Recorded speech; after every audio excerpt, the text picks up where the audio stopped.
இருந்தால் காகத்துக்கு உணவளிக்கிறாள் தான் இந்த பின்னால் இருக்கிற வந்துருமா ஒரு ஸ்பெஷல் இருந்ததோட நம்ம காகத்துக்கு நம்ம எல்லாருமே சாப்பாடு ஏதாவது போட்டால் வரும்.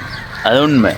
இவர ஸ்பெஷல் என்னென்னு சொல்லி சொன்னால் தொடர்ச்சியாக கிட்டத்தட்ட பல வருஷமாக வந்து இந்த காகத்துக்கு கடையில் தேநீர் கடையில் ஏதாவது சாப்பாடுகளை வாங்கி போடுறது தான் இவர பழக்கம்.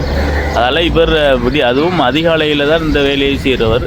இவருக்காக இந்த காகங்கள்லாம் காத்துட்டு இருக்கிறத எங்களால் பார்க்கக்கூடியதாக இருக்குது. உண்மையிலே காலையில் ஒரு நல்ல ஒரு பணியோடு தான் இவருடைய அந்த நாள் ஆரம்பமாகுது.